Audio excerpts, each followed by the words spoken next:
बातमी 83 वर्षांच्या angry young मॅनची.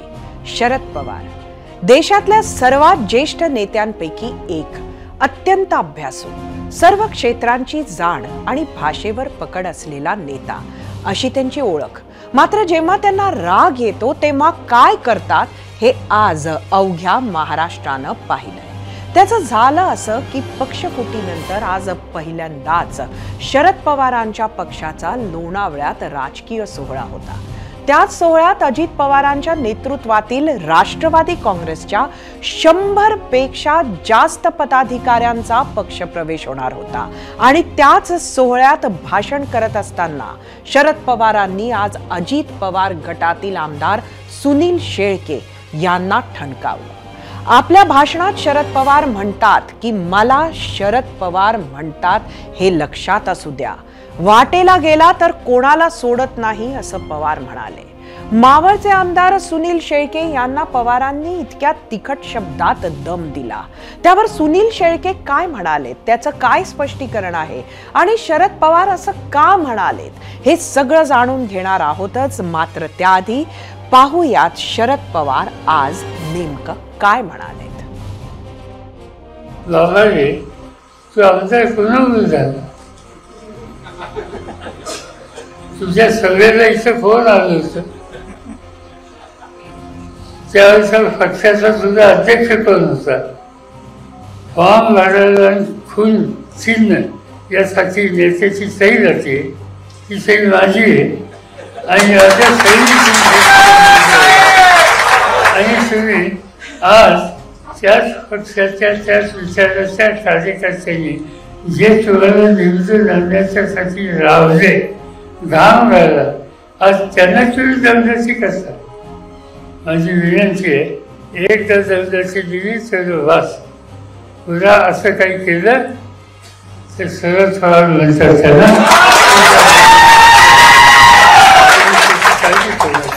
मी या रस्त्याने कधी जात नाही, पण या रस्त्याने जाण्याची स्थिती कुणी निर्माण केली तर सोडत केली.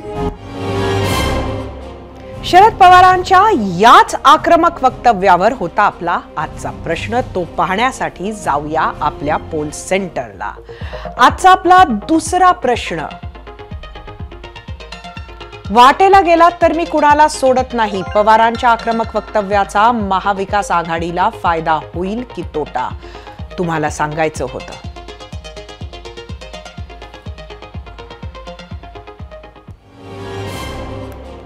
जसं मी आधी सांगितलं, आज शरद पवारांच्या पक्षात अजित पवार गटाच्या 100हून अधिक कार्यकर्त्यांनी प्रवेश केला. याच प्रवेश सोहळ्यात बोलताना राष्ट्रवादी काँग्रेसचे ज्येष्ठ नेते मदन बाफना यांनी सुनील शेळकेंवर थेट आरोप केला. राष्ट्रवादी काँग्रेसच्या कार्यकर्त्यांनी शरद पवारांच्या कार्यक्रमाला जाऊ नये म्हणून शेळकेंनी त्यांना दमदाटी केली असा दावाही मदन बाफना यांनी केलाय. हाच धागा नंतर पवारांनी आपल्या भाषणात पकडत सुनील शेळकेंना थेट इशाराच देऊन टाकला. त्यावर उत्तर देत सुनील शेळकेंनी पत्रकार परिषद घेतली आणि सगळ्या आरोपांना उत्तर दिलं. मी साहेबांना या बाबतीत जाऊन भेटणार आहे, साहेबांना विचारणार आहे की मी कुणाच्या वाटेला गेलो, माझी काय चूक झालेली आहे हे मला आपण सांगावं. पुढील 8 दिवसामध्ये मी कुणाला फोन केला, कुणाला दहशत केली, कुणाला दादागिरी केली, कुणाला दम दिला किंवा कुणाला फोन करून सांगितलं की साहेब मावळ तालुक्यात येत आहेत, आपण जाऊ नका, असा एक तरी व्यक्ती आपण उभा करावा. अशा एका तरी व्यक्तीनं आपल्याला पुराव्यानिशी माहिती द्यावी. अन्यथा मी संपूर्ण महाराष्ट्रात सांगणार की साहेबांनी मावळ तालुक्यात येऊन माझ्यावरती खोटे आरोप केले. खरं तर आदरणीय साहेब हे आजही आमच्यासाठी श्रद्धे आहेत, उद्या देखील असतील, परंतु साहेबांनी ह्या बाबतीमध्ये वक्तव्य करताना शहानिशा करणं हे अपेक्षित होतं. मागील 50-55 वर्षाचा साहेबांचा राजकीय आपण वाटचाल किंवा इतिहास पाहिला तर व्यक्तिगत कुठल्याही पदाधिकाऱ्यावरती किंवा एखाद्या सहकार्यावरती कधीच साहेबांनी टीका केली नाही. इकडे सुनील शेळकेंनी थेट शरद पवारांनाच भेटणार असल्याचं जाहीर केलं. इतकंच नाही तर कार्यकर्त्यांना दमदाटीचे सगळे आरोप फेटाळले. मात्र दुसरीकडे बारामतीच्या खासदार सुप्रिया सुळेंनीही सुनील शेळकेंच्या राजकारणावर आरोप केले. या घटनेवर अजितदादा यांनी अत्यंत सावध प्रतिक्रिया दिली, तर दिल्लीत बैठकीसाठी गेलेल्या उपमुख्यमंत्री देवेंद्र फडणवीस यांनी मात्र पवारांना टोला लगावला. हे दुर्दैव आहे की महाराष्ट्राच्या राजकारणाला जणू काही दृष्टच लागली.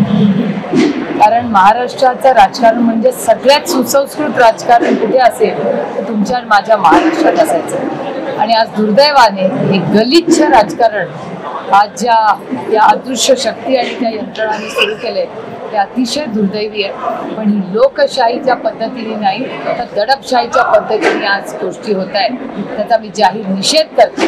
मला याच्याबद्दलचं काही माहिती नाही. मी पहिल्यांदा सुनील शेळकेकडनं, विधिमंडळातला आमदार आहे, त्यांच्याकडनं माहिती घेईल.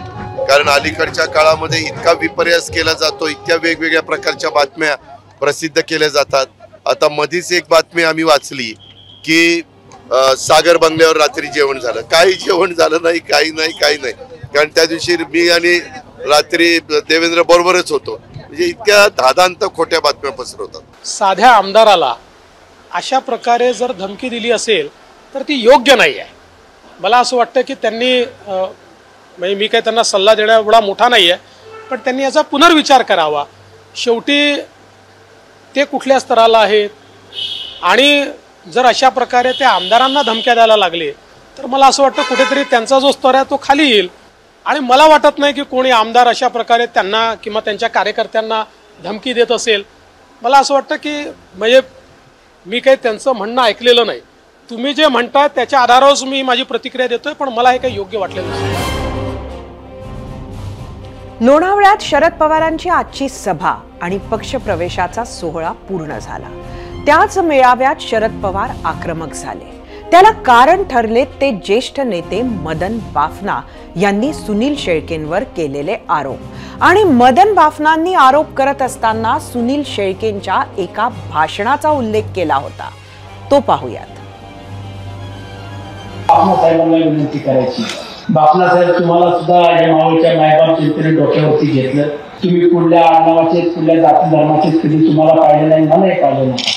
परंतु तुमचा काळ हा वेगळा होता, आमचा काळ आता वेगळा बदलला. तुमची पिढी आणि आमच्या पिढीत फरक आहे. आणि बाफना साहेब, आपण वडिलकीच्या नात्यानं आम्हाला आशीर्वाद द्या, आशीर्वादाच्या भूमिकेत राहा. ठीक आहे, आमची भूमिका तुम्हाला पटली नसेल तर तेही आम्ही स्वीकारू. तुम्ही तुमची भूमिका घ्या, परंतु दादाला किंवा सुनील शेळकेला राष्ट्रवादी काँग्रेस पक्षाला चुकीच्या पद्धतीनं बोलू नका, पुढे चुकीचं स्टेटमेंट करू नका. आमच्या नेत्याचा अपमान जर तुम्ही केला तर मी त्याचं उत्तर तुम्हाला देणार. या व्यासपीठावर आणि म्हणून बापना साहेब, आपण आपल्या वडिलकीच्या नात्यानं आम्हाला आशीर्वाद देत राहा. तुमच्या काही अडचणी असेल तर त्या सांगा, तुमचा अधिकार आहे. परंतु जर पुन्हा तुम्ही काही शब्द काढले तर मी तुमचा हिशोब सुद्धा काढणार. एवढं तुम्हाला माझं सांगणं आहे. याच व्हिडिओचा आधार घेत मदन बाफनांनी आमदार शेळकेंवर दमदाटीचा आरोप केला. आणि त्यानंतर शरद पवारांनी आमदार सुनील शेळकेंना इशाराच दिला. याच संपूर्ण प्रकरणाच्या केंद्रस्थानी असणारे आणि आजच्या कार्यक्रमाचे साक्षीदार ठरलेले मदन बाफना आता आपल्या सोबत आहेत. त्यांच्याशी चर्चा करण्यासाठी जाऊया मीडिया सेंटरला.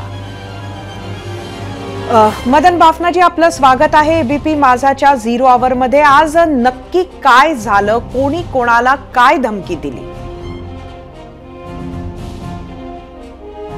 नाही, कार्यकर्ते आले तर कार्यकर्ते आणि मेळावा व्हायच्या आधी मला पण फोन आले होते की बाबा इथं आमच्यावर फार दबाव येऊन राहिलाय.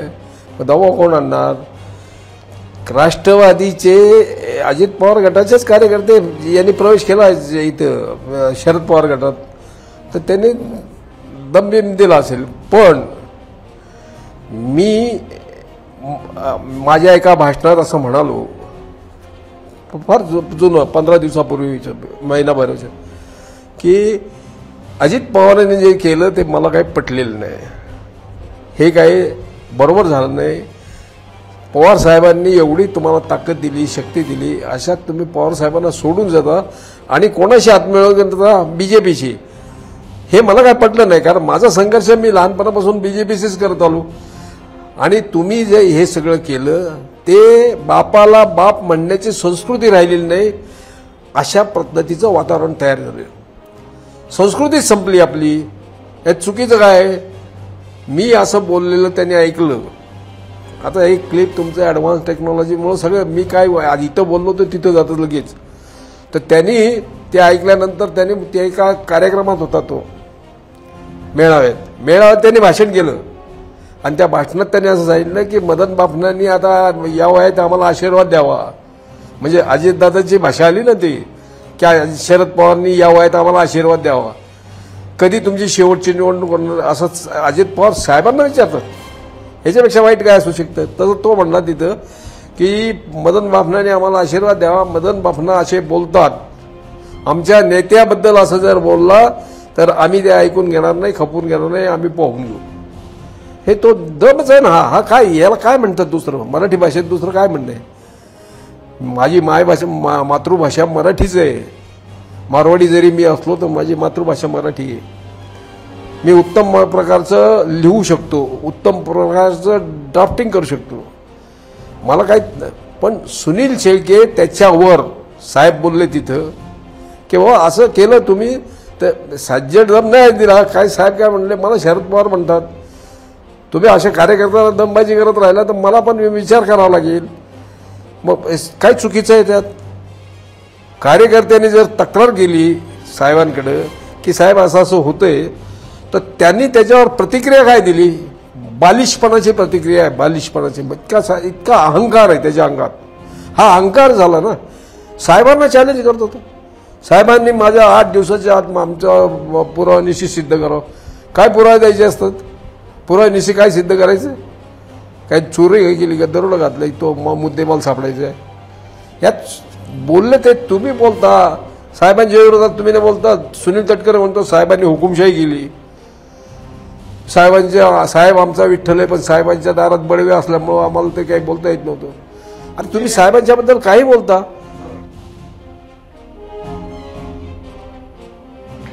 सुनील शेळकेंनी कार्यकर्त्यांना येऊ दिलं नाही असं आपण म्हटलं तर, पण सुनील शेळकेंचं म्हणणं आहे की एक तरी कार्यकर्ता दाखवा ज्याला मी धमकी दिली असं म्हणणारी व्यक्ती समोर आणा. मीच आहे ना. हा काय माझा पुरा, मी साक्षात पुरा आहे ना.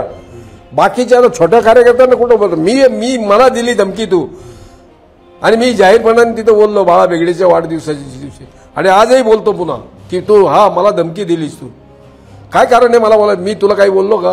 मी अजितदादाला बोलायचं नाही, तू मला सांगायचं का माझ्या नेत्याला बोलायचं नाही? की कुठली पद्धत आहे राजकारणातली? राजकारण एवढं चालतं, गशाळ राजकारण, आत्ताचं चाललेलं गलिच्छ राजकारण आहे. काय त्याला काय कोण अडवू शकत नाही. मी बोललो तर त्याच्या पुढे मी चर्चा नाही केली याची, तोच करतो. शेळकेंनी म्हटले ते स्वतः जाऊन शरद पवारांना भेटणार आहे, त्यांच्याशी बोलणार आहे, त्यांना विचारणार आहेत. कुठं शरद पवार, कुठं सुनील शेळके? अहंकार आहे हा अहंकार. मी स्वतः जाऊन शरद पवारांना भेटून जाब विचारणार आहे. अरे तू शरद पवारांना काय जाब विचारतो? तुझी लायकी नाही शरद पवारांना जाब विचारायची, आणि तुझी लायकी नाही शरद पवारांना सांगायचं की 8 दिवसात तुम्ही सिद्ध करा. तुझी लायकी आहे का शरद पवारांना सांगतो? आपल्या आपल्या अवकातमध्ये राहू. तुला एखादं पद मिळालं तर तू इतका अहंकारी होतो हे बरोबर नाही. जितका तुला पद मिळालं, काम करतो, नम्रता पाहिजे. हात जोडून तुम्ही बोल पाहिजे. मी तुमचं काम केलं, हात जोडून बोल ना. रुबाब करून कशाला बोलतो? तू शांतपणा करू नको, मी तुझं काम केलंय, जर का इकडे तिकडे गेला तर पाहून घेईल. अरे असं चालतं का राजकारण? मदनजी, देवेंद्र फडणवीसांनी असा सल्ला दिलाय की शरद पवारांसारख्या इतक्या ज्येष्ठ नेत्यांनी एका साध्या आमदाराला अशा पद्धतीनं धमकी देऊ नये. काय आपली प्रतिक्रिया? सामान्य आरोप आमदारावर साहेबांनी काही आरोप केलेले नाही. मी तिथं होतो ना. आरोप काय? तू जर मला अरे म्हणशील तर तुला कार्य म्हणणार ना. आरेला कार्य म्हणण्याची संस्कृती फडणवीसांनी आणली. फडणवीस काय सांगतात. धन्यवाद मदन बाफनाजी, आपण 0 आवर मध्ये आलात आणि आजच्या या सगळ्या आजची जी घटना घडली होती त्यावरच्या सर्व प्रश्नांची आपण उत्तरं दिलीत. खरं तर आपल्याला आजच्या याच घटनेशी संबंधित असलेल्या प्रश्नावर महाराष्ट्राचा काय कौल आहे हे बघायचंय. एबीपी माझा, उघडा डोळे बघा नीट.